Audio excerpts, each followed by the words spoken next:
Hello കൂട്ടുകാരെ, എന്തൊക്കെയുണ്ട് വിശേഷങ്ങൾ? എല്ലാവർക്കും ഇന്ദൂസ് വ്ളോഗിലേക്ക് സ്വാഗതം. ഇന്ന് ഞാൻ ഇത്തിരി നേരത്തെ എണീച്ചു. ഞങ്ങൾക്ക് അമ്പലത്തിൽ പോകാണ്ടായിരുന്നു. അതുകൊണ്ട് വേഗം തീ പിടിപ്പിച്ച് അരി അടുപ്പത്തിട്ടു. എന്നിട്ട് പുട്ടും ചെറുപയറുമാണ് ഉണ്ടാക്കണേ. പുട്ടിന് പൊടിയൊക്കെ നനച്ച് ചെറുപയർ ഇന്നലെ വെള്ളത്തിലിട്ടതായതുകൊണ്ട് വേഗം കുക്കറിൽ അടുപ്പത്ത് വെച്ചു. അത് 4 വിസിലടിച്ചപ്പോഴത്തേക്ക് ഓഫാക്കി വെച്ചു. പുട്ടും നനച്ചത് വേഗം അടുപ്പത്ത് വെച്ചു കേട്ടോ. എന്നിട്ട് കടുക് പൊട്ടിച്ച് ഒരു ചീഞ്ചട്ടി അടുപ്പത്ത് വെച്ച് കടുക് പൊട്ടിച്ചിട്ട് മുളക് ഇട്ട് അതിൽ ചെറുപയർ ഇളക്കി. ആ ചെറുപയർ എല്ലാവർക്കും ഭയങ്കര ഇഷ്ടമാണ്. ഇങ്ങനെ ഉപ്പേരി ഉണ്ടാക്കുമ്പോൾ നമ്മൾ പണ്ട് സ്കൂളിലൊക്കെ കഞ്ഞിയും പയറൊക്കെ കഴിച്ചതല്ലേ, എല്ലാവർക്കും അങ്ങനെ ഇഷ്ടമാണല്ലോ. അതൊക്കെ കഴിഞ്ഞ് കൂടിയൊക്കെ കഴിഞ്ഞ് അമ്പലത്തിലേക്ക് പോകാൻ റെഡിയായി ഇറങ്ങി. ഇന്ന് കാളിയാവ് അമ്പലത്തിലാണ് പോണത്. ഏടത്തിയമ്മയും അമ്മായി ഉണ്ടായിരുന്നു കൂടെ. ഞങ്ങൾ ഇന്നലെ തന്നെ നാഗപൂജയ്ക്ക് വേണ്ടി ബുക്ക് ചെയ്തിരുന്നു. ബുക്ക് ചെയ്തുകൊണ്ട് ഞങ്ങളോട് 8:30 ആകുമ്പോഴത്തേക്ക് എത്താൻ പറഞ്ഞത്.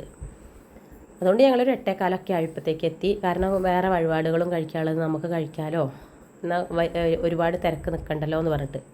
പക്ഷേ ഞങ്ങൾ അമ്പലത്തിലെത്തി കഴിഞ്ഞപ്പോഴാണ് മനസ്സിലായത് നല്ല തിരക്കുണ്ടായിരുന്നു. എല്ലാവരും ഒരുവിധ ആൾക്കാരൊക്കെ നാഗപൂജയ്ക്ക് കൊടുത്തിട്ടുണ്ട്. അതുകൊണ്ട് നല്ല തിരക്കുള്ള ദിവസമായിരുന്നു. അങ്ങനെ ഞങ്ങൾ വഴിപാടിന് ക്യൂ നിന്നു. വഴിപാടൊക്കെ കഴിച്ച് ഞങ്ങൾ അമ്പലത്തിൽ കയറി തൊഴുത് പ്രദക്ഷിണ വയ്ക്കാൻ വേണ്ടിയിട്ട് ഒന്ന് ചുറ്റിനും പ്രദക്ഷിണ വയ്ക്കാൻ വേണ്ടി നടന്നു. ഇത് അമ്പലക്കുളമാണ് കേട്ടോ. അമ്പലത്തിൻ്റെ ഇത് നല്ല അത്യാവശ്യം ആഴമൊക്കെ ഉള്ള കുളമാണ്. പിന്നെ അങ്ങനെ എല്ലാവരും ഇറങ്ങാറില്ല, ഇറങ്ങിയെന്ന് കരുതി കുഴപ്പമൊന്നുമില്ല. അവിടെ പ്രദക്ഷിണമൊക്കെ ചെയ്ത് വന്ന് നാഗപൂജയുടെ അവിടെ ഞങ്ങൾ തൊഴുത് നിന്നു.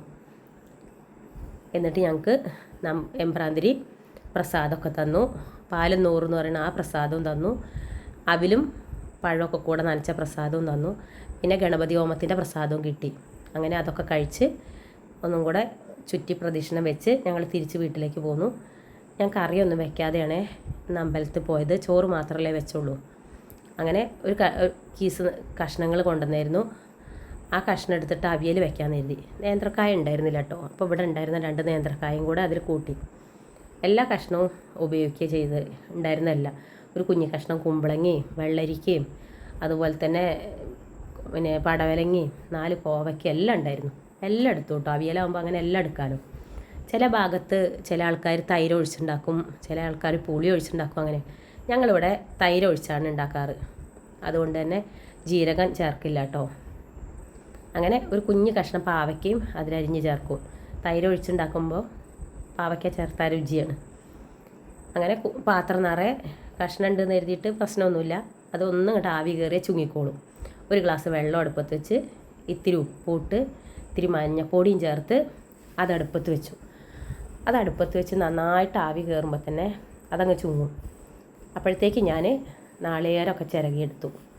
നാളികേരം ചിരകിയെടുത്ത് അതിൽ പച്ചമുളകും 2 കരിവേപ്പിലയിട്ട് നന്നായിട്ട് ചതയ്ക്കും. ഞാൻ എന്താണെന്ന് ചോദിച്ചിട്ടുണ്ടെങ്കിൽ കഷ്ണത്തിൻ്റെ കൂടെ തന്നെ കുറേ അത്യാവശ്യം പച്ചമുളക് എരിവിനുള്ളത് മുറിച്ച് ചേർത്തിട്ടുണ്ട്. അതുകൊണ്ട് ഞാൻ ഒരുപാട് പച്ചമുളക് തേങ്ങ ചതയ്ക്കുമ്പോൾ ചതയ്ക്കണില്ല. അപ്പോഴത്തേക്ക് നമുക്ക് നന്നായിട്ട് കഷ്ണം ആവി വന്നു. കണ്ടോ, ചുങ്ങിയില്ലേ കഷ്ണമൊക്കെ നന്നായിട്ട് ചുങ്ങി.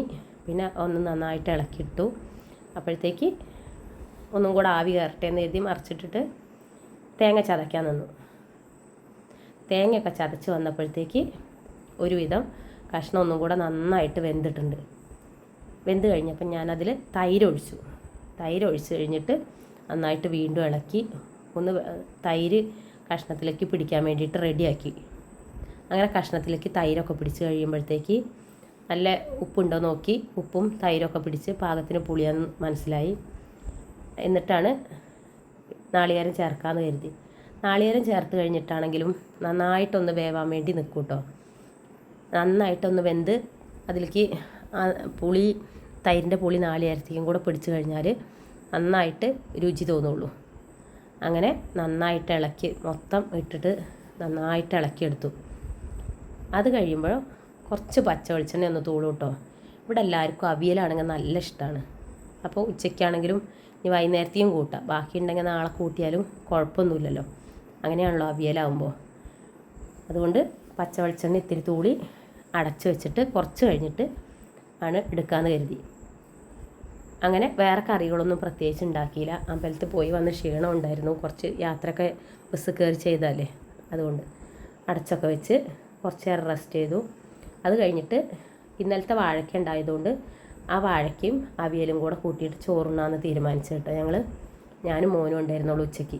അതുകൊണ്ട് അങ്ങനെ രണ്ടുപേരും കൂടെ അതൊക്കെ അടച്ചു വെച്ച് കുറച്ച് നേരം റെസ്റ്റ് എടുത്തതിന് ശേഷം ചോറിട്ട് കഴിഞ്ഞ് പിന്നെ കുറച്ച് കഴിഞ്ഞിട്ട് ഞങ്ങൾ പാല് വാങ്ങിക്കാൻ പോയി. പാല് വാങ്ങിച്ച് വന്ന് പാലൊഴിച്ചൊരു ഗ്ലാസ് ചായയും തിളപ്പിച്ചു, പാലും തിളപ്പിച്ചു. നിങ്ങൾക്ക് എല്ലാവർക്കും ഈ വീഡിയോ ഇഷ്ടമായ കൂട്ടുകാരെ